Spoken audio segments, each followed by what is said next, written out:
PM Modi ने गुरु गोविंद सिंह जी के साहिबजादों के बलिदान को किया याद। बताया भारतीयता की रक्षा के लिए कुछ भी कर गुजरने के संकल्प का प्रतीक। कहा आज पूरी दुनिया भारत को मान रही अवसरों की भूमि।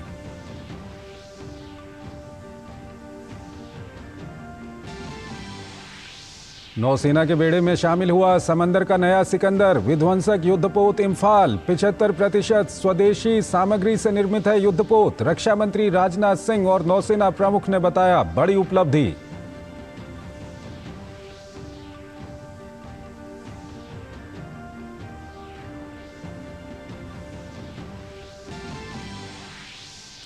समुद्री जहाजों पर ड्रोन हमलों के संदर्भ में भारत का दो टूक बयान। हमलों के अपराधियों के खिलाफ जल्द सख्त कार्रवाई का दिया आश्वासन। व्यापारिक जहाजों पर समुद्री डकैती और ड्रोन हमलों का मुकाबला करने के लिए प्रोजेक्ट 15B और 15A श्रेणी के 4 विध्वंसक तैनात। हिंदू धर्म को लेकर सपा नेता स्वामी प्रसाद मौर्य के विवादित बयान पर भाजपा का जोरदार पलटवार। कहा तुष्टीकरण की राजनीति करने वाले इंडी गठबंधन के नेता क्या जानेंगे धर्म और संस्कार की बातें।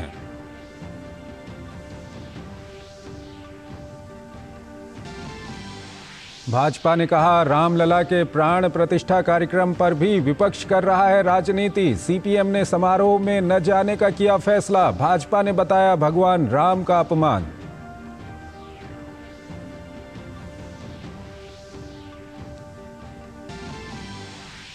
वित्त मंत्री निर्मला सीतारमण ने तमिलनाडु में थूथुकुडी जिला प्रशासन के साथ की समीक्षा बैठक। राहत कार्यों में केंद्र की तरफ से हर संभव सहायता का दिया भरोसा।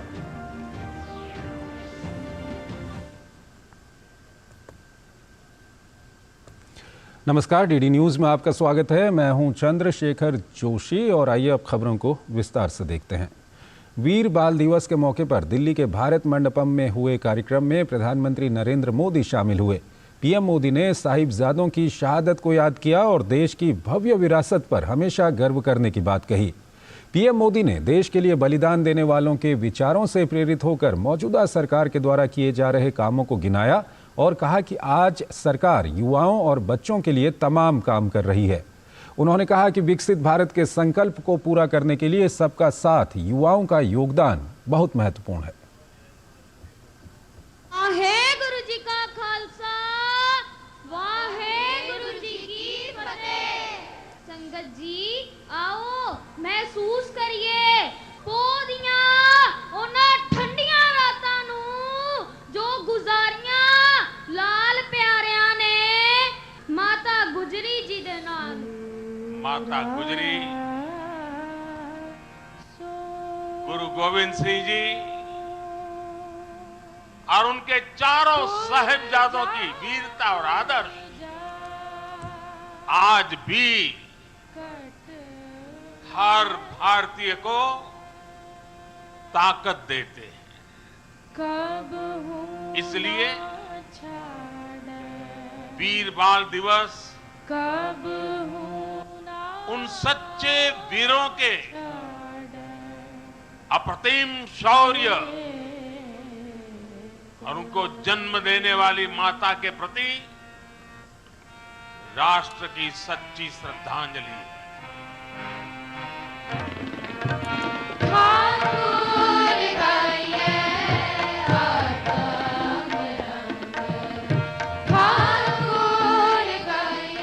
घटना 18वीं सदी यानी 1703 ईस्वी की है।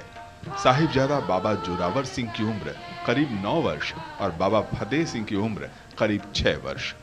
दशम गुरु गोविंद सिंह के दोनों बेटों को सरहिंद के तत्कालीन सूबेदार वजीर खान ने जिंदा दीवार में चुनवा दिया था।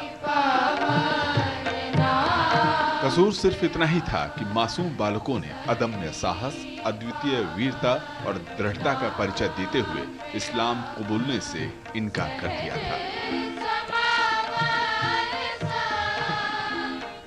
ये उस महान विरासत का पर्व है जहां गुरु कहते थे सुरा सो पहचानिए जो लड़ाई दिन के है, पुरजा कट मरे कबहू ना छाड़े खेत। नई दिल्ली में प्रगति मैदान स्थित भारत मंडपम में आयोजित कार्यक्रम में प्रधानमंत्री ने कहा कि भारतीय चरित्र में स्वाभिमान का भाव हमेशा से रहा है। अन्याय और अत्याचार के काल में लोग कभी नहीं झुके। जब जब जरूरत पड़ी, देश की मिट्टी के लिए लोगों ने सर्वोच्च बलिदान दिया है। प्रधानमंत्री ने देश की महान विरासत से सीखकर एक विकसित राष्ट्र बनाने के लिए विशेष तौर पर युवाओं का आह्वान किया। उन्होंने कहा कि अमृतकाल में स्वर्णिम भविष्य लिखने के लिए सभी फैक्टर एक साथ आ जुड़े हैं। भारत का युवा किसी भी क्षेत्र में, किसी भी समाज में पैदा हुआ हो, उसके सपने असीम है। इन सपनों को पूरा करने के लिए सरकार के पास स्पष्ट रोड मैप है, स्पष्ट विजन है, स्पष्ट नीति है, नियत में कोई खोट नहीं है। गुलामी की मानसिकता से आगे आकर देश के गौरवशाली अतीत से प्रेरणा लेने के लिए प्रधानमंत्री ने सभी से आह्वान किया। उन्होंने कहा कि देश के बनते और बढ़ते सामर्थ्य के सामने अब असंभव कुछ भी नहीं है। मेघना देव के साथ ब्यूरो रिपोर्ट, डीडी न्यूज। वीर बाल दिवस के मौके पर देश भर में विशेष कार्यक्रमों का आयोजन किया गया। विभिन्न राज्यों के मुख्यमंत्री आज गुरुद्वारों में पहुंचे। ये नमन है वीर बालकों बाबा जोरावर सिंह जी और बाबा फतेह सिंह जी को, जिन्होंने भारतीय संस्कृति पर प्रहार के खिलाफ अदम्य साहस का परिचय देते हुए हंसते हुए अपने प्राणों की आहुति दी। देश श्री गुरु गोविंद सिंह के साहिबजादों की शहादत की याद में वीर बाल दिवस मना रहा है, जिन्हें देश भर में श्रद्धा के साथ याद किया गया। केंद्रीय गृह मंत्री अमित शाह और बीजेपी अध्यक्ष जेपी नड्डा ने कोलकाता स्थित गुरुद्वारा श्री बड़ी संगत साहिब में मत्था टेककर आशीर्वाद लिया। इस ऐतिहासिक गुरुद्वारा को गुरु नानक देव जी व गुरु तेग बहादुर जी के संगत का आशीष प्राप्त है। वहीं केंद्रीय मंत्री पीयूष गोयल ने वीर बाल दिवस के अवसर पर दिल्ली के गुरुद्वारा बंगला साहिब में मत्था टेका। उन्होंने कहा कि मैं उन बालकों को नमन करता हूं जिन्होंने देश को गौरवान्वित किया। तो वहीं केंद्रीय सूचना एवं प्रसारण मंत्री अनुराग सिंह ठाकुर ने वीर बाल दिवस के अवसर पर बंगला साहिब गुरुद्वारे में सेवा की। उन्होंने कहा कि युवा उनके बलिदानों से बहुत कुछ सीख सकते हैं और विकसित भारत बनाने में योगदान दे सकते हैं। केंद्रीय मंत्री हरदीप सिंह पुरी ने वीर बाल दिवस के अवसर पर पटना साहिब गुरुद्वारा में मत्था टेका। तो वहीं केंद्रीय मंत्री और तेलंगाना भाजपा अध्यक्ष जी किशन रेड्डी ने हैदराबाद के गुरुद्वारा साहिब अमीरपेट में वीर बाल दिवस रैली में भाग लिया। ये तो बच्चे थे जिन्होंने बहुत ही गर्व से अपने धर्म के लिए, अपने देश के लिए कुर्बानी दी। प्रधानमंत्री नरेंद्र मोदी जी की सोच कि साहसी वीर बालकों के लिए और विशेष तौर पर साहबजादों की शहादत को देश और दुनिया नमन कर रही है। मुगलों ने जो आक्रमण करके जो भारत को इस्लामिक देश बनाने के लिए जो प्रयास किया है, इसके खिलाफ जो संघर्ष करके शहीद हो गए, इस बारे में सबको बताने के लिए भारत सरकार के द्वारा अलग अलग समाजों के संस्थाओं के द्वारा प्रयास करे। वीर बाल दिवस के अवसर पर उत्तर प्रदेश के मुख्यमंत्री योगी आदित्यनाथ ने लखनऊ के गुरुद्वारे में पवित्र श्री गुरु ग्रंथ साहिब जी का स्वागत किया और मत्था टेका। श्री गंगानगर में राजस्थान के मुख्यमंत्री भजनलाल शर्मा ने वीर बाल दिवस के अवसर पर करणपुर गुरुद्वारा में मत्था टेका। तो हरियाणा के मुख्यमंत्री मनोहर लाल खट्टर ने वीर बाल दिवस के अवसर पर कुरुक्षेत्र स्थित गुरुद्वारे का दौरा किया और प्रार्थना की।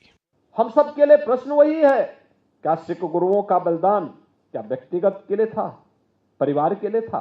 नहीं, इस देश के लिए था, इस धर्म के लिए था।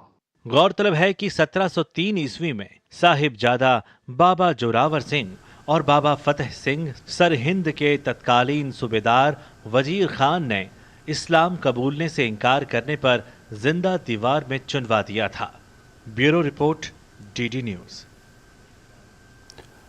आज का दिन भारतीय रक्षा तैयारियों के लिहाज से काफ़ी महत्वपूर्ण रहा। नौसेना के बेड़े में आज INS इम्फाल युद्धपोत को औपचारिक रूप से शामिल किया गया।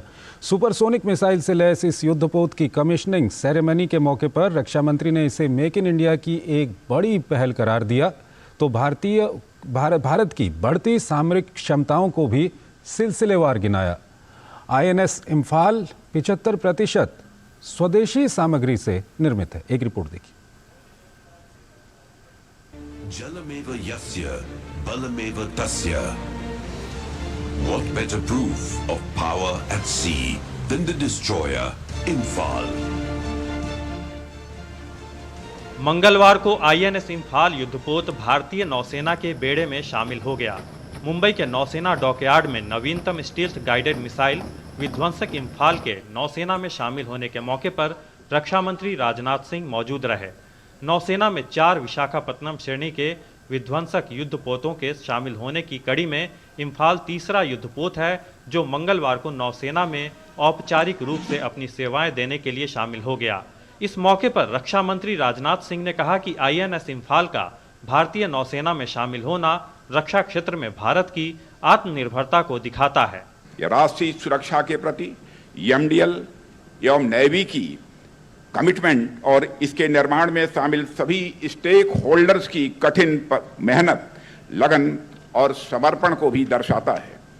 INS इम्फाल की कमिश्निंग भारत की नौसैनिक शक्ति को और मजबूती प्रदान करेगा। INS इम्फाल स्वदेशी रूप से भारतीय नौसेना के युद्धपोत डिजाइन ब्यूरो द्वारा डिजाइन किया गया है। इसका निर्माण मझगांव डॉक लिमिटेड मुंबई ने किया है। खास बात यह है कि इम्फाल विध्वंसक पहला युद्धपोत है जिसका नाम उत्तर पूर्व के एक शहर के नाम पर रखा गया है जो राष्ट्रीय सुरक्षा, संप्रभुता और समृद्धि के लिए क्षेत्र के महत्व को रेखांकित करता है। इम्फाल को इस साल 20 अक्टूबर को भारतीय नौसेना को सौंप दिया गया था।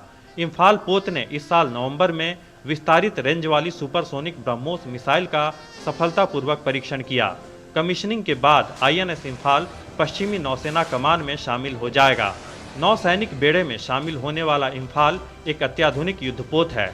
163 मीटर लंबाई, 7400 टन वजन और 75% स्वदेशी सामग्री के साथ इम्फाल को भारत में निर्मित सबसे शक्तिशाली युद्धपोतों में से एक माना जा सकता है।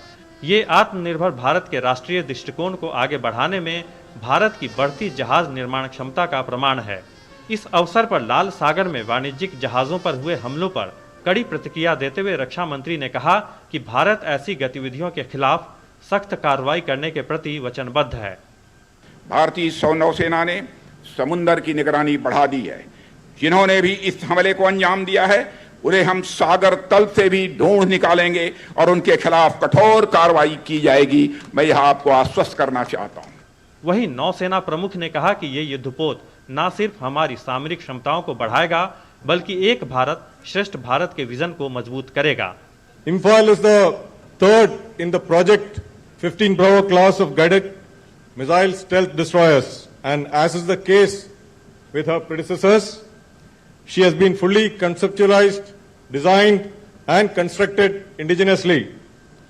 Thus, she has the distinction of being a shining symbol of Bharatiya Nausena's unflinching commitment to the vision of Atmanirbharta.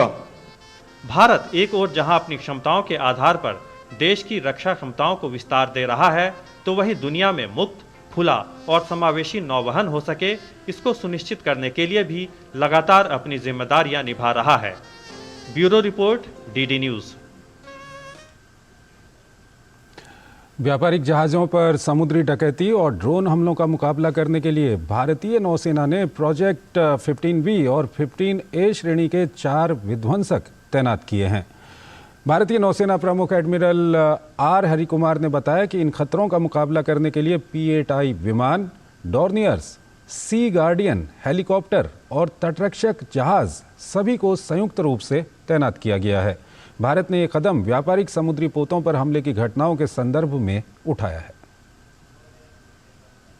Even as we speak, we have 4 destroyers of 15 Alpha and Bravo class deployed to counter piracy and drone attacks on merchant shipping. Also, we have air surveillance by Sea Guardians, P-8Is, Dorniers, helicopters, and Indian Coast Guard units, all deployed jointly to counter these threats. केंद्रीय गृह मंत्री अमित शाह और भाजपा के राष्ट्रीय अध्यक्ष JP Nadda ने मंगलवार को बंगाल भाजपा के सोशल मीडिया और आईटी सेल के कार्यकर्ताओं की एक बैठक में हिस्सा लिया। पार्टी के दो दिग्गज नेताओं ने आगामी लोकसभा चुनाव को लेकर चर्चा की। अपने संबोधन में अमित शाह ने कहा कि 2024 लोकसभा चुनाव में बीजेपी पश्चिम बंगाल में 35 से ज़्यादा सीटें जीतेगी। पश्चिम बंगाल में बीजेपी अपनी सोशल मीडिया की ताकत के भरोसे चुनाव लड़ेगी, क्योंकि क्षेत्रीय मीडिया दीदी के डर से बीजेपी का संदेश नहीं देती है। उन्होंने कहा कि अगर आप सभी सोशल मीडिया योद्धा ठान लें तो आपकी पहुंच किसी भी चैनल या अखबार से ज़्यादा हो सकती है और आपको मोदी जी को जिताने से कोई नहीं रोक सकता।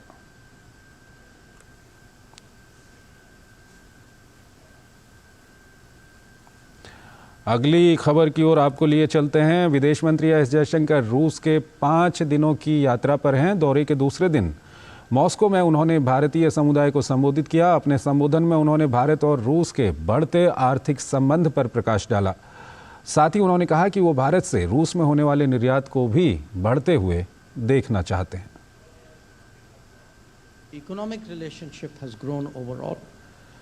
We would like to see India's exports to Russia also grow, maybe not exactly equal, but at least in very large measure. And much of that responsibility is on all of you. That we as a government can give policy guidance, we can give encouragement, we can help with sorting out problems. But at the end of the day, business has to be done by business. And there are today possibilities for Indian exports to grow and overall India-Russia economic cooperation to grow.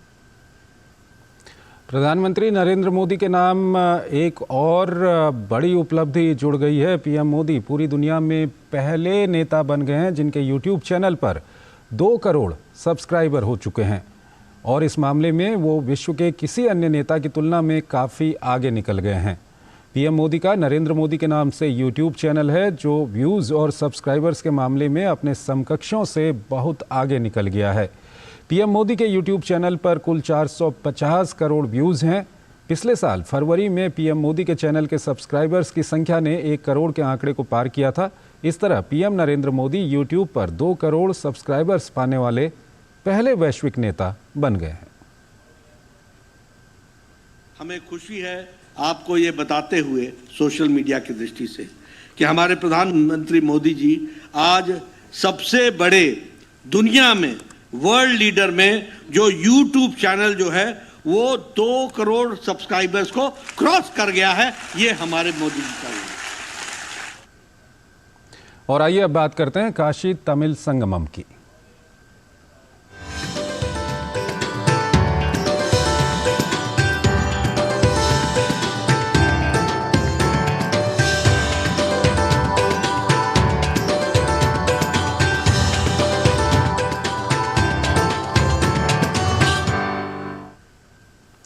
Kashi Tamil Sangamam के तहत तमिलनाडु से आए लोग वाराणसी के विभिन्न स्थानों का दौरा कर रहे हैं। इसी कड़ी में तमिलनाडु से आया प्रतिनिधि समूह गोदावरी नमो घाट पहुंचा। एक तरफ ये लोग उत्तर भारत की सांस्कृतिक धरोहर को जानकर खुशी जता रहे हैं तो वहीं दूसरी तरफ वो इस मौके के लिए लगातार प्रधानमंत्री मोदी का आभार जता रहे हैं। ये रिपोर्ट देखिए।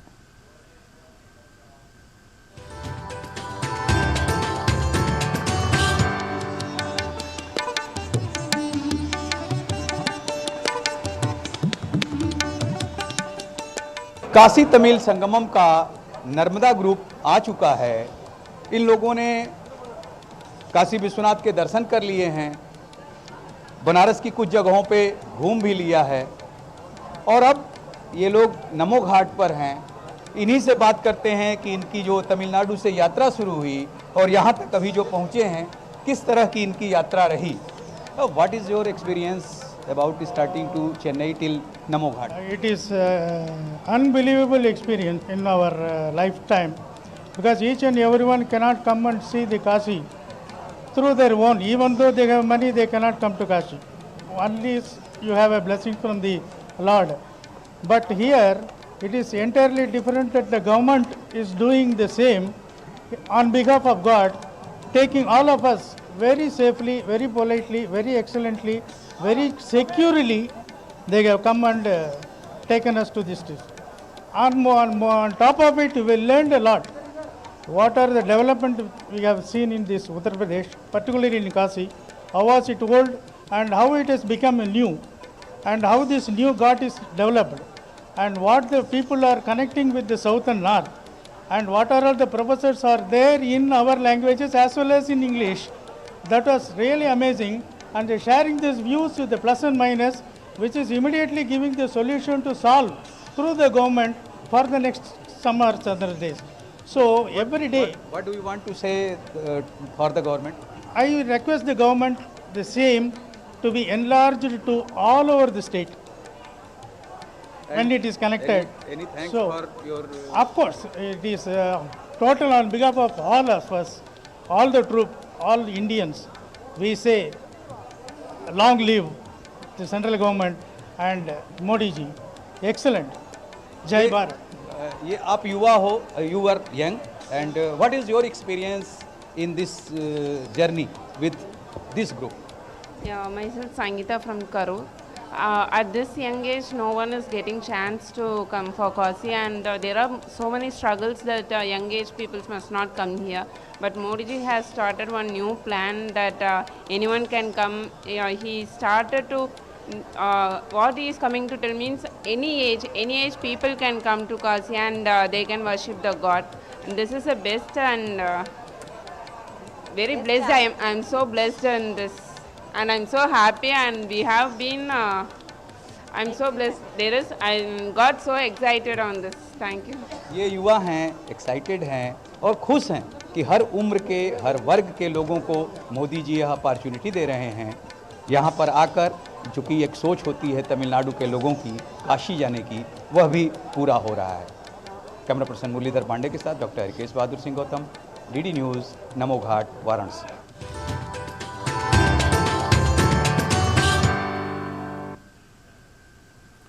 अगली खबर की ओर चलते हैं। उत्तर प्रदेश के प्रतापगढ़ जिले में प्रत्येक वर्ष की तरह इस वर्ष भी 3 दिवसीय स्वास्थ्य जांच शिविर का आयोजन किया गया। इस शिविर का आयोजन स्थानीय सामाजिक संस्था सामुदायिक विकास समिति के सहयोग से दूरदर्शन के अवकाश प्राप्त कार्यक्रम अधिकारी डॉक्टर महेंद्र दुबे ने किया।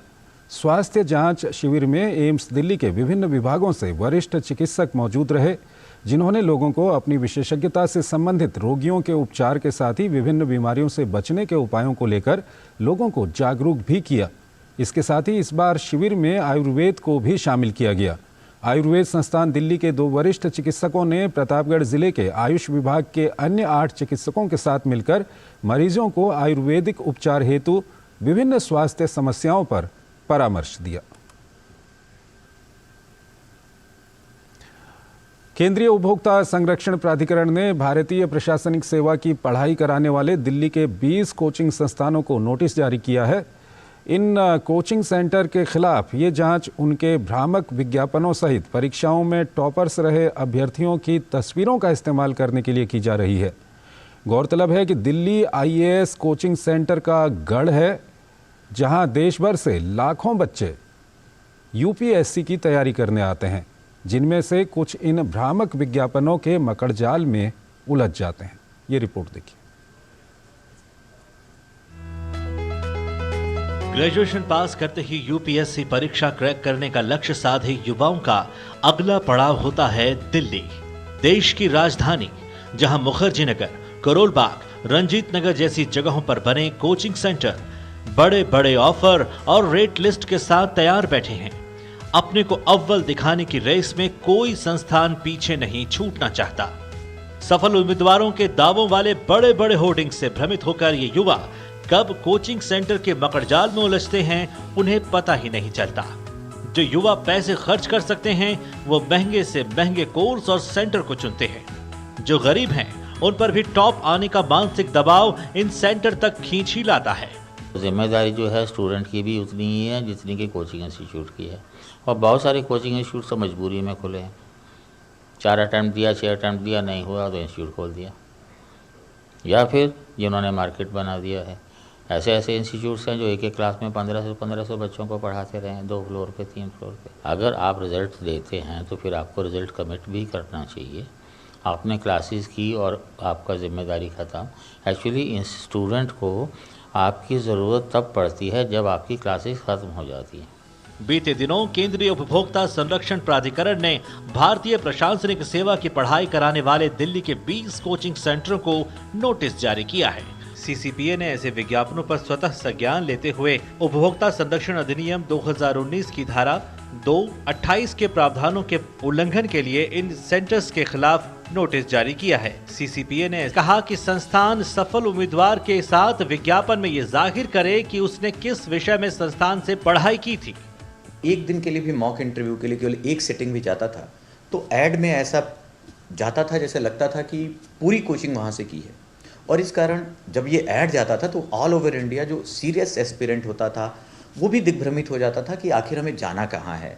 क्योंकि पहले ऐसी कैप नहीं थी तो इंटरव्यू के बच्चों को ही पूरा अपना स्टूडेंट दिखाने की एक परंपरा रही थी। इस रेगुलेशन से थोड़ी क्लैरिटी आएगी, ट्रांसपेरेंसी आएगी। सालों साल तपस्या कर यूपीएससी क्रैक करने वाले युवाओं की सफलता के कई दावेदार पैदा हो जाते हैं। बाजार उनकी कामयाबी को अपने हिसाब से भुनाने लगता है। एक सफल चेहरा कई संस्थानों की होर्डिंग में नजर आने लगता है। मुझे लगता है कि पर्सनली हम ऐसा कर सकते हैं, पहले एग्जाम्स की क्या नीड है हम देख के फिर अपना, हमें अगर लगता है कि हम खुद से कर सकते हैं तो खुद से करना प्रेफर कर सकते हैं। अगर नहीं कर सकते तो कोचिंग में जाके एक बार देख सकते हैं। आप कोचिंग किस तरीके से कर सकते हैं कि आप पहले विजिट करें कम से कम 4 से 5 कोचिंग इंस्टीट्यूट में अगर आपको लेना है तो उसके बाद उसका पैकेज देखें कि क्या है, सिलेबस का ड्यूरेशन कितने टाइम में है, कितने वक्त में सिलेबस कंप्लीट करा दे रहे हैं, कितना सिलेबस कंप्लीट करा रहे हैं, 70% 80% आपको कितना करना है, ये चीज़ भी देखें। उसके बाद में देखें मटेरियल क्या क्या प्रोवाइड हो सकता है वहाँ से। मेरे भी पेरेंट्स की यही साइकोलॉजी हो गई थी। उन्होंने बोला कि ये कोचिंग अच्छा है, ये सर हमेशा यूट्यूब पे शॉर्ट्स पे आते रहते हैं, लेकिन इन जनरल वो टीचर 2 ही 3 क्लासेस लेते हैं और बाकी तो उनके अदर स्टाफ ही रहते हैं। तो पेरेंट्स को लगता है कि होलसम यही पढ़ाएंगे पूरा सिलेबस, क्योंकि पेरेंट्स को तो इतना इन डेप्थ नॉलेज नहीं होता है, क्योंकि हर पेरेंट्स उतना एजुकेटेड नहीं होता है, स्पेशली रूरल एरिया से।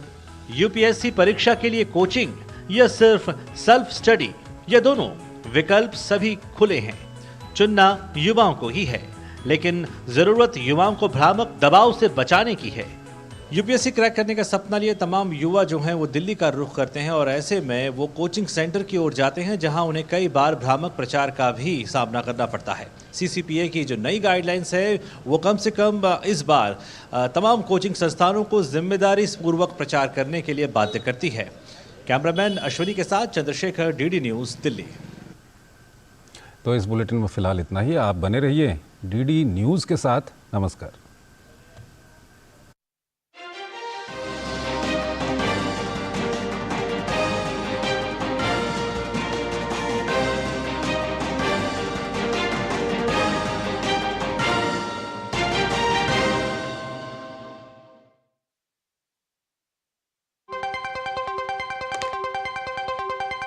राजनीति की चाल से दुनिया के हाल तक, खेल के मैदान से किसान के खलियान तक, दिन भर की हर छोटी बड़ी खबर को समेटे खबर के हर किरदार को दिखाते हैं हम। डीडी न्यूज का प्राइम टाइम शो, सटीक और भरोसेमंद खबरें, खबर ही नहीं खबर का विश्लेषण भी, नए तेवर, नए कलेवर, नई धार और नई रफ्तार के साथ देखिए न्यूज नाइट हर रात 8 बजे सिर्फ डीडी न्यूज पर।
पीएम मोदी ने गुरु गोविंद सिंह जी के साहिबजादों के बलिदान को किया याद, बताया भारतीयता की रक्षा के लिए कुछ भी कर गुजरने के संकल्प का प्रतीक।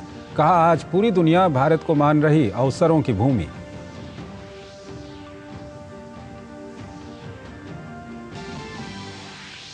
नौसेना के बेड़े में शामिल हुआ समंदर का नया सिकंदर, विध्वंसक युद्धपोत इम्फाल। 75% स्वदेशी सामग्री से निर्मित है युद्धपोत। रक्षा मंत्री राजनाथ सिंह और नौसेना प्रमुख ने बताया बड़ी उपलब्धि।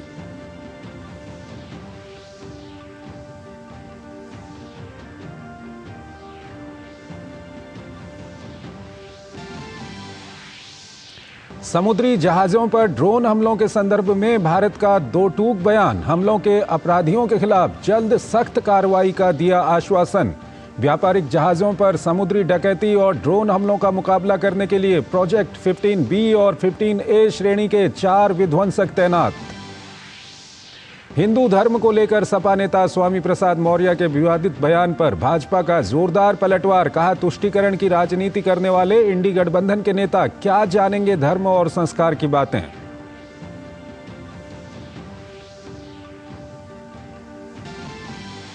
भाजपा ने कहा रामलला के प्राण प्रतिष्ठा कार्यक्रम पर भी विपक्ष कर रहा है राजनीति। सीपीएम ने समारोह में न जाने का किया फैसला। भाजपा ने बताया भगवान राम का अपमान।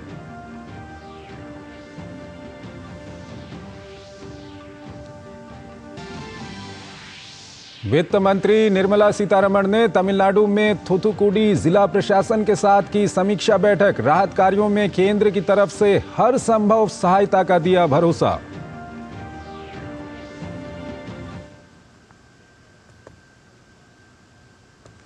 नमस्कार, डीडी न्यूज में आपका स्वागत है। मैं हूं चंद्रशेखर जोशी और आइए अब खबरों को विस्तार से देखते हैं।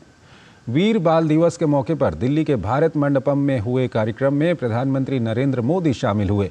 पीएम मोदी ने साहिबजादों की शहादत को याद किया और देश की भव्य विरासत पर हमेशा गर्व करने की बात कही। पीएम मोदी ने देश के लिए बलिदान देने वालों के विचारों से प्रेरित होकर मौजूदा सरकार के द्वारा किए जा रहे कामों को गिनाया और कहा कि आज सरकार युवाओं और बच्चों के लिए तमाम काम कर रही है। उन्होंने कहा कि विकसित भारत के संकल्प को पूरा करने के लिए सबका साथ, युवाओं का योगदान बहुत महत्वपूर्ण है। वाहेगुरु जी का खालसा, वाहेगुरु जी की फतेह। संगत जी आओ महसूस करिए पोदियां उन्हां ठंडियां रातां नूं जो गुजारियां लाल प्यारियां ने माता गुजरी जी दे नाल। माता गुजरी, गुरु गोविंद सिंह जी और उनके चारों साहिबजादों की वीरता और आदर्श आज भी हर भारतीय को ताकत देते हैं। इसलिए वीर बाल दिवस उन सच्चे वीरों के अप्रतिम शौर्य और उनको जन्म देने वाली माता के प्रति राष्ट्र की सच्ची श्रद्धांजलि है।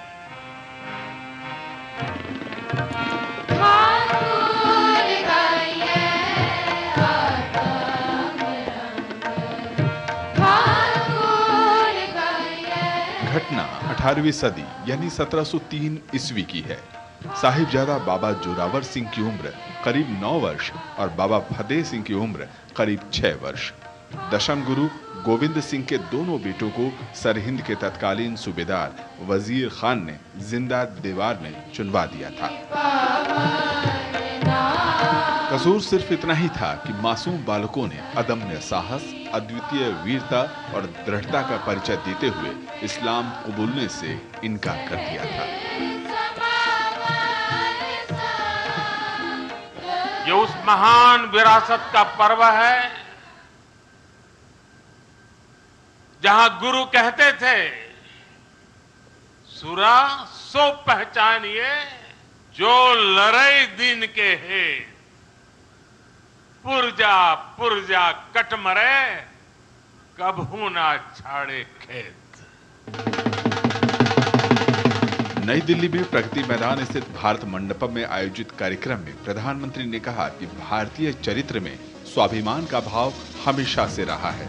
अन्याय और अत्याचार के काल में लोग कभी नहीं झुके। जब जब जरूरत पड़ी देश की मिट्टी के लिए लोगों ने सर्वोच्च बलिदान दिया है। प्रधानमंत्री ने देश की महान विरासत से सीखकर एक विकसित राष्ट्र बनाने के लिए विशेष तौर पर युवाओं का आह्वान किया। उन्होंने कहा कि अमृतकाल में स्वर्णिम भविष्य लिखने के लिए सभी फैक्टर एक साथ आ जुड़े हैं। भारत का युवा किसी भी क्षेत्र में, किसी भी समाज में पैदा हुआ हो, उसके सपने असीम है। इन सपनों को पूरा करने के लिए सरकार के पास स्पष्ट रोड मैप है, स्पष्ट विजन है, स्पष्ट नीति है, नियत में कोई खोट नहीं है। गुलामी की मानसिकता से आगे आकर देश के गौरवशाली अतीत से प्रेरणा लेने के लिए प्रधानमंत्री ने सभी से आह्वान किया। उन्होंने कहा कि देश के बनते और बढ़ते सामर्थ्य के सामने अब असंभव कुछ भी नहीं है। मेघना देव के साथ ब्यूरो रिपोर्ट, डीडी न्यूज। वीर बाल दिवस के मौके पर देश भर में विशेष कार्यक्रमों का आयोजन किया गया। विभिन्न राज्यों के मुख्यमंत्री आज गुरुद्वारों में पहुंचे।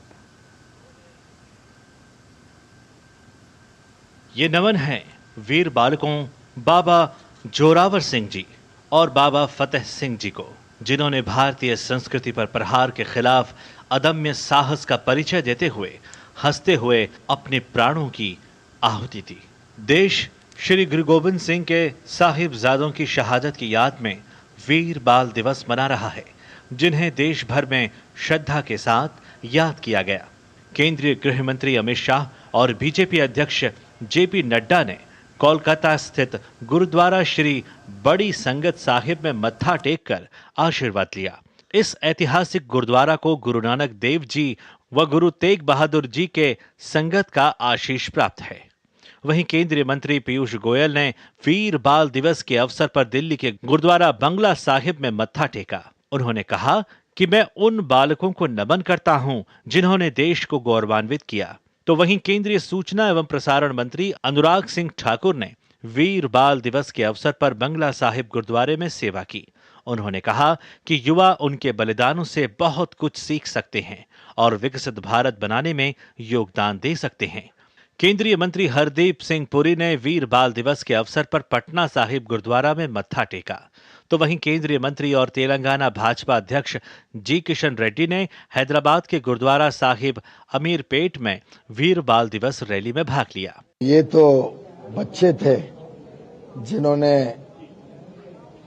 बहुत ही गर्व से अपने धर्म के लिए, अपने देश के लिए कुर्बानी दी। प्रधानमंत्री नरेंद्र मोदी जी की सोच कि साहसी वीर बालकों के लिए और विशेष तौर पर साहबजादों की शहादत को देश और दुनिया नमन कर रही है। मुगलों जो आक्रमण करके जो भारत को इस्लामिक देश बनाने के लिए जो प्रयास किया है, इसके खिलाफ जो संघर्ष करके शहीद हो गए, इस बारे में सबको बताने के लिए भारत सरकार के द्वारा अलग अलग समाजों के संस्थाओं के द्वारा प्रयास करे। वीर बाल दिवस के अवसर पर उत्तर प्रदेश के मुख्यमंत्री योगी आदित्यनाथ ने लखनऊ के गुरुद्वारे में पवित्र श्री गुरु ग्रंथ साहिब जी का स्वागत किया और मत्था टेका। श्री गंगानगर में राजस्थान के मुख्यमंत्री भजनलाल शर्मा ने वीर बाल दिवस के अवसर पर करणपुर गुरुद्वारा में मत्था टेका।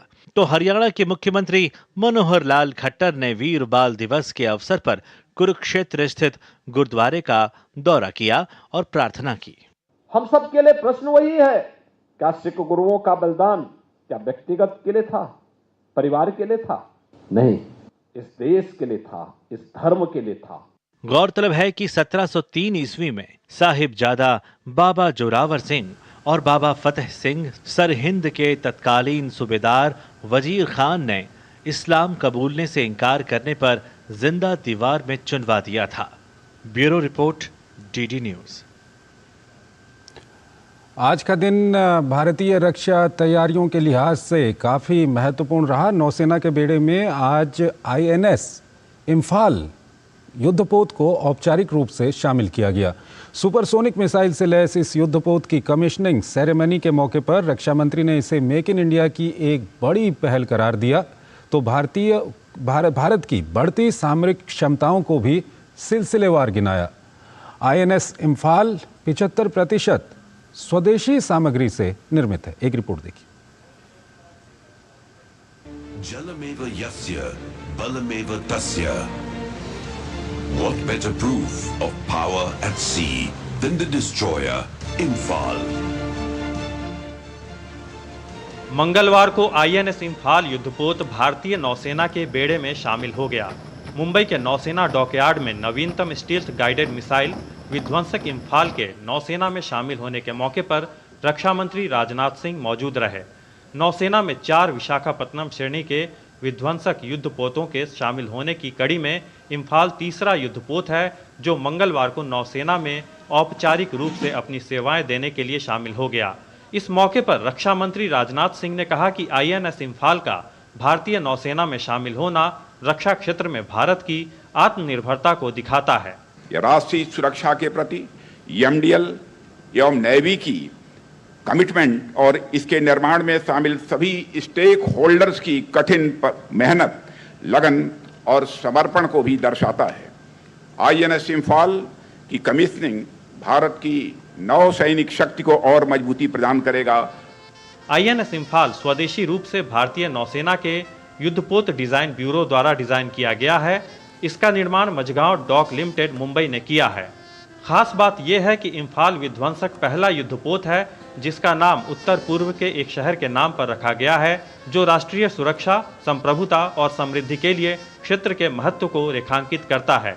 इम्फाल को इस साल 20 अक्टूबर को भारतीय नौसेना को सौंप दिया गया था।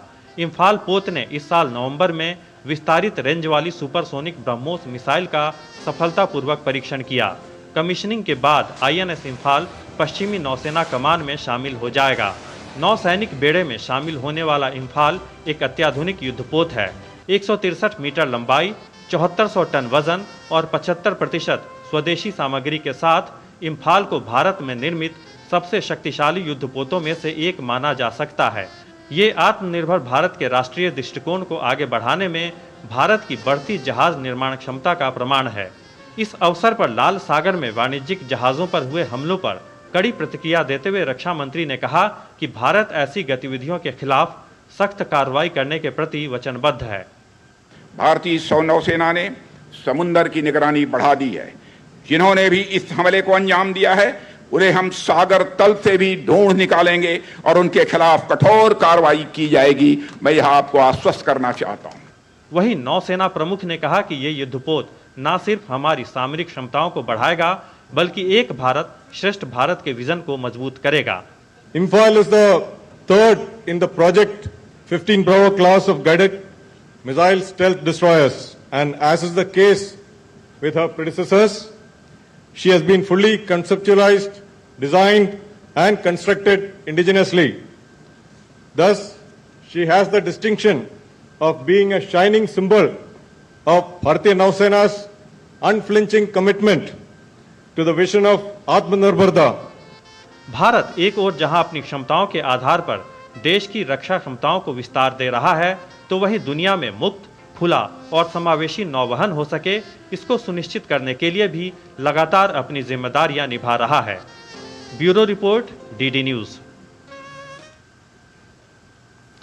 व्यापारिक जहाज़ों पर समुद्री डकैती और ड्रोन हमलों का मुकाबला करने के लिए भारतीय नौसेना ने प्रोजेक्ट 15B और 15A श्रेणी के 4 विध्वंसक तैनात किए हैं। भारतीय नौसेना प्रमुख एडमिरल R हरिकुमार ने बताया कि इन खतरों का मुकाबला करने के लिए P-8I विमान, डॉर्नियर्स, सी गार्डियन हेलीकॉप्टर और तटरक्षक जहाज सभी को संयुक्त रूप से तैनात किया गया है। भारत ने यह कदम व्यापारिक समुद्री पोतों पर हमले की घटनाओं के संदर्भ में उठाया है।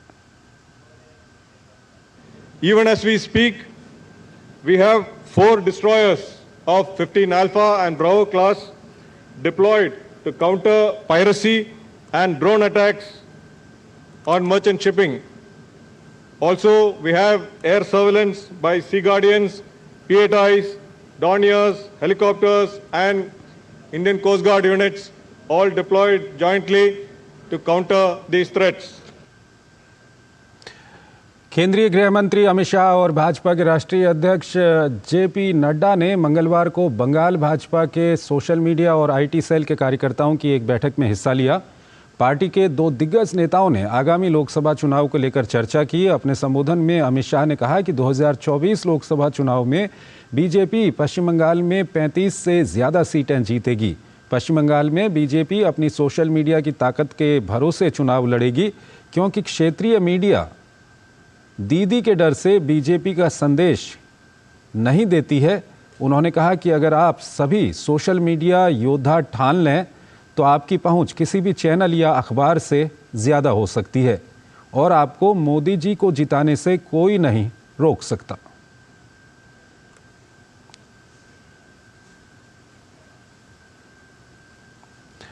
अगली खबर की ओर आपको लिए चलते हैं। विदेश मंत्री एस जयशंकर रूस के 5 दिनों की यात्रा पर हैं। दौरे के दूसरे दिन मॉस्को में उन्होंने भारतीय समुदाय को संबोधित किया। अपने संबोधन में उन्होंने भारत और रूस के बढ़ते आर्थिक संबंध पर प्रकाश डाला। साथ ही उन्होंने कहा कि वो भारत से रूस में होने वाले निर्यात को भी बढ़ते हुए देखना चाहते हैं। Economic relationship has grown overall. We would like to see India's exports to Russia also grow, maybe not exactly equal, but at least in very large measure.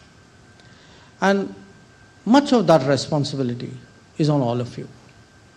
That we as a government can give policy guidance, we can give encouragement, we can help with sorting out problems. But at the end of the day, business has to be done by business. And there are today possibilities for Indian exports to grow and overall India-Russia economic cooperation to grow. प्रधानमंत्री नरेंद्र मोदी के नाम एक और बड़ी उपलब्धि जुड़ गई है। पीएम मोदी पूरी दुनिया में पहले नेता बन गए हैं जिनके यूट्यूब चैनल पर 2 करोड़ सब्सक्राइबर हो चुके हैं और इस मामले में वो विश्व के किसी अन्य नेता की तुलना में काफ़ी आगे निकल गए हैं। पीएम मोदी का नरेंद्र मोदी के नाम से यूट्यूब चैनल है जो व्यूज़ और सब्सक्राइबर्स के मामले में अपने समकक्षों से बहुत आगे निकल गया है। पीएम मोदी के यूट्यूब चैनल पर कुल 450 करोड़ व्यूज़ हैं। पिछले साल फरवरी में पीएम मोदी के चैनल के सब्सक्राइबर्स की संख्या ने 1 करोड़ के आंकड़े को पार किया था। इस तरह पीएम नरेंद्र मोदी यूट्यूब पर 2 करोड़ सब्सक्राइबर्स पाने वाले पहले वैश्विक नेता बन गए हैं। हमें खुशी है आपको ये बताते हुए सोशल मीडिया की दृष्टि से कि हमारे प्रधानमंत्री मोदी जी आज सबसे बड़े दुनिया में वर्ल्ड लीडर में जो यूट्यूब चैनल जो है वो 2 करोड़ सब्सक्राइबर्स को क्रॉस कर गया है। ये हमारे मोदी जी का है। और आइए अब बात करते हैं काशी तमिल संगमम की।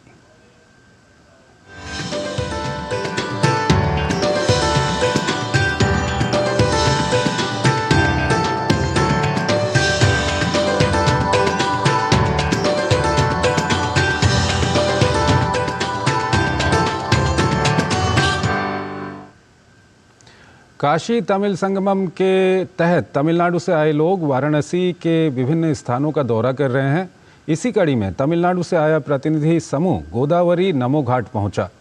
एक तरफ ये लोग उत्तर भारत की सांस्कृतिक धरोहर को जानकर खुशी जता रहे हैं तो वहीं दूसरी तरफ वो इस मौके के लिए लगातार प्रधानमंत्री मोदी का आभार जता रहे हैं। ये रिपोर्ट देखिए।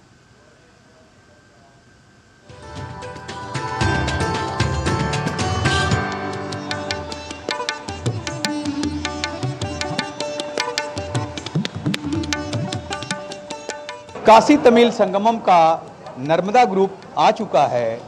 इन लोगों ने काशी विश्वनाथ के दर्शन कर लिए हैं, बनारस की कुछ जगहों पे घूम भी लिया है और अब ये लोग नमो घाट पर हैं।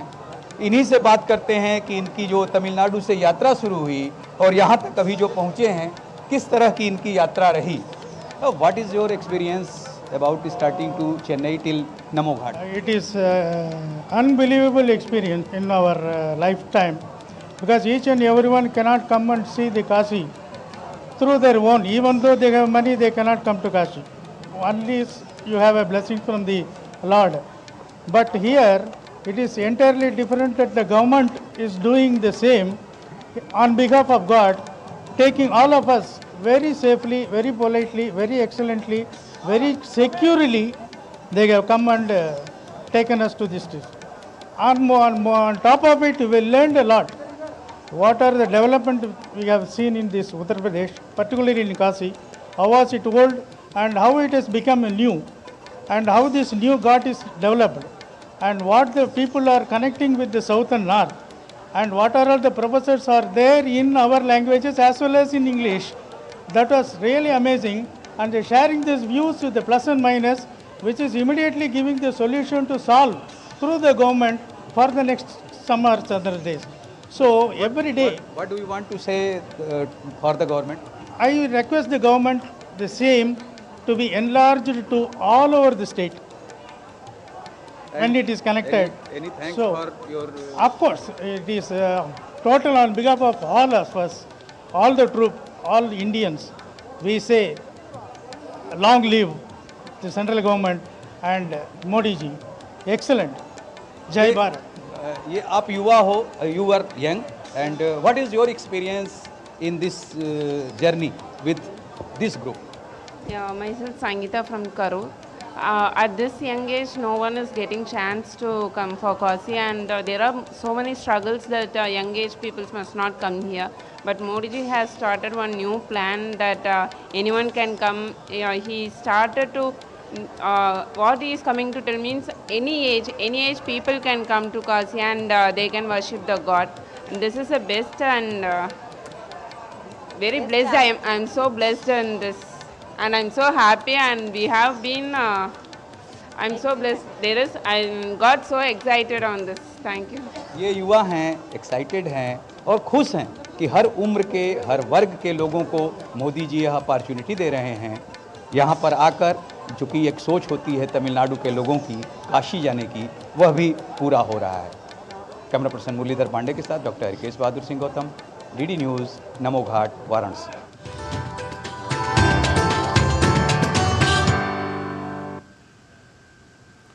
अगली खबर की ओर चलते हैं। उत्तर प्रदेश के प्रतापगढ़ जिले में प्रत्येक वर्ष की तरह इस वर्ष भी 3 दिवसीय स्वास्थ्य जांच शिविर का आयोजन किया गया। इस शिविर का आयोजन स्थानीय सामाजिक संस्था सामुदायिक विकास समिति के सहयोग से दूरदर्शन के अवकाश प्राप्त कार्यक्रम अधिकारी डॉक्टर महेंद्र दुबे ने किया। स्वास्थ्य जांच शिविर में एम्स दिल्ली के विभिन्न विभागों से वरिष्ठ चिकित्सक मौजूद रहे, जिन्होंने लोगों को अपनी विशेषज्ञता से संबंधित रोगियों के उपचार के साथ ही विभिन्न बीमारियों से बचने के उपायों को लेकर लोगों को जागरूक भी किया। इसके साथ ही इस बार शिविर में आयुर्वेद को भी शामिल किया गया। आयुर्वेद संस्थान दिल्ली के 2 वरिष्ठ चिकित्सकों ने प्रतापगढ़ जिले के आयुष विभाग के अन्य 8 चिकित्सकों के साथ मिलकर मरीजों को आयुर्वेदिक उपचार हेतु विभिन्न स्वास्थ्य समस्याओं पर परामर्श दिया। केंद्रीय उपभोक्ता संरक्षण प्राधिकरण ने भारतीय प्रशासनिक सेवा की पढ़ाई कराने वाले दिल्ली के 20 कोचिंग संस्थानों को नोटिस जारी किया है। इन कोचिंग सेंटर के खिलाफ ये जांच उनके भ्रामक विज्ञापनों सहित परीक्षाओं में टॉपर्स रहे अभ्यर्थियों की तस्वीरों का इस्तेमाल करने के लिए की जा रही है। गौरतलब है कि दिल्ली IAS कोचिंग सेंटर का गढ़ है, जहां देश भर से लाखों बच्चे UPSC की तैयारी करने आते हैं, जिनमें से कुछ इन भ्रामक विज्ञापनों के मकड़जाल में उलझ जाते हैं। ये रिपोर्ट देखिए। ग्रेजुएशन पास करते ही UPSC परीक्षा क्रैक करने का लक्ष्य साधे युवाओं का अगला पड़ाव होता है दिल्ली, देश की राजधानी, जहां मुखर्जी नगर, करोल बाग, रंजीत नगर जैसी जगहों पर बने कोचिंग सेंटर बड़े बड़े ऑफर और रेट लिस्ट के साथ तैयार बैठे हैं। अपने को अव्वल दिखाने की रेस में कोई संस्थान पीछे नहीं छूटना चाहता। सफल उम्मीदवारों के दावों वाले बड़े बड़े होर्डिंग से भ्रमित होकर ये युवा कब कोचिंग सेंटर के मकड़जाल में उलझते हैं, उन्हें पता ही नहीं चलता। जो युवा पैसे खर्च कर सकते हैं, वो महंगे से महंगे कोर्स और सेंटर को चुनते हैं। जो गरीब हैं उन पर भी टॉप आने का मानसिक दबाव इन सेंटर तक खींच ही लाता है। जिम्मेदारी जो है स्टूडेंट की भी उतनी ही है जितनी कि कोचिंग इंस्टीट्यूट की है, और बहुत सारे कोचिंग इंस्टीट्यूट तो मजबूरी में खुले हैं। 4 अटैम्प्ट दिया, 6 अटैम्प्ट दिया, नहीं हुआ तो इंस्टीट्यूट खोल दिया, या फिर जिन्होंने मार्केट बना दिया है। ऐसे ऐसे इंस्टीट्यूट्स हैं जो एक एक क्लास में 1500 बच्चों को पढ़ाते रहे हैं, 2 फ्लोर पे 3 फ्लोर पे। अगर आप रिज़ल्ट देते हैं तो फिर आपको रिज़ल्ट कमिट भी करना चाहिए। आपने क्लासेस की और आपका जिम्मेदारी ख़त्म। एक्चुअली इस स्टूडेंट को आपकी ज़रूरत तब पड़ती है जब आपकी क्लासेस ख़त्म हो जाती हैं। बीते दिनों केंद्रीय उपभोक्ता संरक्षण प्राधिकरण ने भारतीय प्रशासनिक सेवा की पढ़ाई कराने वाले दिल्ली के 20 कोचिंग सेंटरों को नोटिस जारी किया है। सीसीपीए ने ऐसे विज्ञापनों पर स्वतः संज्ञान लेते हुए उपभोक्ता संरक्षण अधिनियम 2019 की धारा 2(28) के प्रावधानों के उल्लंघन के लिए इन सेंटर्स के खिलाफ नोटिस जारी किया है। सीसीपीए ने कहा कि संस्थान सफल उम्मीदवार के साथ विज्ञापन में ये जाहिर करे कि उसने किस विषय में संस्थान से पढ़ाई की थी। एक दिन के लिए भी मॉक इंटरव्यू के लिए केवल एक सिटिंग भी जाता था तो ऐड में ऐसा जाता था जैसे लगता था कि पूरी कोचिंग वहाँ से की है। और इस कारण जब ये ऐड जाता था तो ऑल ओवर इंडिया जो सीरियस एस्पिरेंट होता था वो भी दिग्भ्रमित हो जाता था कि आखिर हमें जाना कहाँ है। क्योंकि पहले ऐसी कैप नहीं थी तो इंटरव्यू के बच्चों को ही पूरा अपना स्टूडेंट दिखाने की एक परंपरा रही थी। इस रेगुलेशन से थोड़ी क्लैरिटी आएगी, ट्रांसपेरेंसी आएगी। सालों साल तपस्या कर यूपीएससी क्रैक करने वाले युवाओं की सफलता के कई दावेदार पैदा हो जाते हैं। बाजार उनकी कामयाबी को अपने हिसाब से भुनाने लगता है। एक सफल चेहरा कई संस्थानों की होर्डिंग में नजर आने लगता है। मुझे लगता है कि पर्सनली हम ऐसा कर सकते हैं, पहले एग्जाम्स की क्या नीड है हम देख के फिर अपना, हमें अगर लगता है कि हम खुद से कर सकते हैं तो खुद से करना प्रेफर कर सकते हैं। अगर नहीं कर सकते तो कोचिंग में जाके एक बार देख सकते हैं। तो आप कोचिंग किस तरीके से कर सकते हैं कि आप पहले विजिट करें कम से कम 4 से 5 कोचिंग इंस्टीट्यूट में अगर आपको लेना है तो उसके बाद उसका पैकेज देखें कि क्या है, सिलेबस का ड्यूरेशन कितने टाइम में है, कितने वक्त में सिलेबस कंप्लीट करा दे रहे हैं, कितना सिलेबस कंप्लीट करा रहे हैं, 70% 80% आपको कितना करना है, ये चीज़ भी देखें। उसके बाद में देखें मटेरियल क्या क्या प्रोवाइड हो सकता है वहाँ से। मेरे भी पेरेंट्स की यही साइकोलॉजी हो गई थी। उन्होंने बोला कि ये कोचिंग अच्छा है, ये सर हमेशा यूट्यूब पे शॉर्ट्स पे आते रहते हैं, लेकिन इन जनरल वो टीचर 2 ही 3 क्लासेस लेते हैं और बाकी तो उनके अदर स्टाफ ही रहते हैं। तो पेरेंट्स को लगता है कि होल सम यही पढ़ाएंगे पूरा सिलेबस, क्योंकि पेरेंट्स को तो इतना इन डेप्थ नॉलेज नहीं होता है, क्योंकि हर पेरेंट्स उतना एजुकेटेड नहीं होता, स्पेशली रूरल एरिया से। यूपीएससी परीक्षा के लिए कोचिंग या सिर्फ सेल्फ स्टडी, ये दोनों विकल्प सभी खुले हैं। चुनना युवाओं को ही है, लेकिन जरूरत युवाओं को भ्रामक दबाव से बचाने की है। यूपीएससी क्रैक करने का सपना लिए तमाम युवा जो हैं वो दिल्ली का रुख करते हैं और ऐसे में वो कोचिंग सेंटर की ओर जाते हैं जहां उन्हें कई बार भ्रामक प्रचार का भी सामना करना पड़ता है। सीसीपीए की जो नई गाइडलाइंस है वो कम से कम इस बार तमाम कोचिंग संस्थानों को जिम्मेदारी पूर्वक प्रचार करने के लिए बाध्य करती है। कैमरामैन अश्विनी के साथ चंद्रशेखर, डीडी न्यूज़, दिल्ली। तो इस बुलेटिन में फिलहाल इतना ही। आप बने रहिए डीडी न्यूज़ के साथ। नमस्कार।